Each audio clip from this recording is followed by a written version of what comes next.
The Hunt of the Bone Claw, Chapter 1. The Beginning. The night was thick with mist, a choking fog that clung to every branch, every stone, and every trembling breath. In the shadows of the forest, something far older than the trees stirred. A bone claw, all jagged sinew stretched over a skeleton too long and twisted to be human. Its claws were black talons, nearly 3 feet in length, gleaming with a wet sheen of ichor and old blood.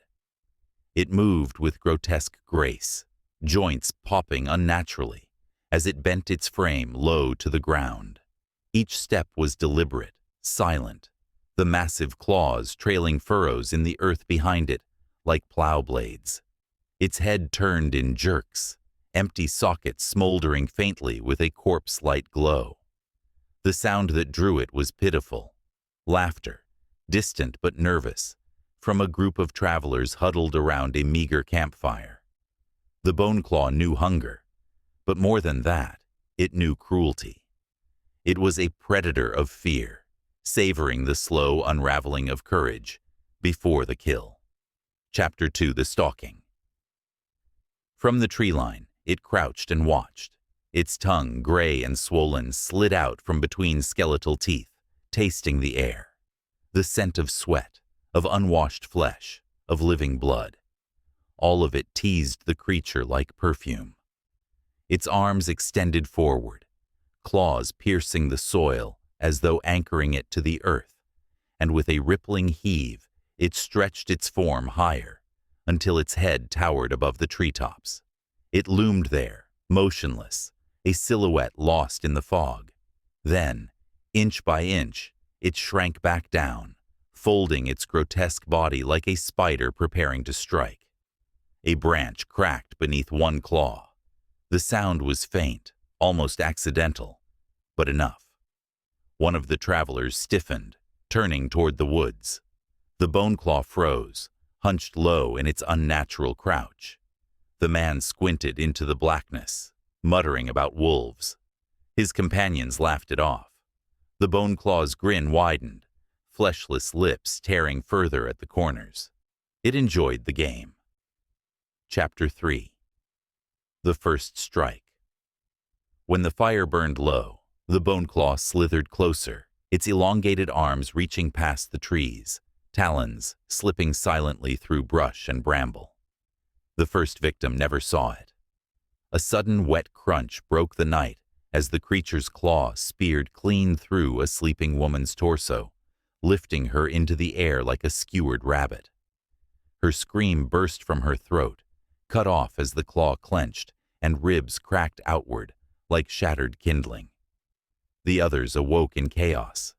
Shouts, blades drawn, a frantic scramble to put the fire between themselves and the horror in the mist. But the firelight revealed it in full. A towering skeletal demon, draped in scraps of sinew and leathery flesh, claws still dripping with their companion's blood. Its prey froze. Fear was the sweetest spice. Chapter 4. The Feast. The bone claw struck again. Its arm lashed out like a whip, claws slicing a man in half at the waist, his entrails spilling steaming into the grass. Another tried to run, but the claw hooked him by the throat and dragged him back, the skin tearing into ribbons as the creature yanked him into the dark. His death cry turned into a wet gurgle before silence claimed him. The last survivor, shaking, tried to raise a prayer to his god, voice cracking with panic. The bone claw crouched low before him, its empty sockets inches from the man's face. Slowly, deliberately, it opened its jaw. The breath that exhaled stank of rot and grave dirt, hot and foul. The man dropped his holy symbol. With a sound like tearing parchment, the bone claw's claw impaled him straight through the chest, pinning him to the ground. It didn't kill him quickly. It dragged the point of its talon through his body, eviscerating him inch by inch, savoring every scream. Chapter 5. Silence.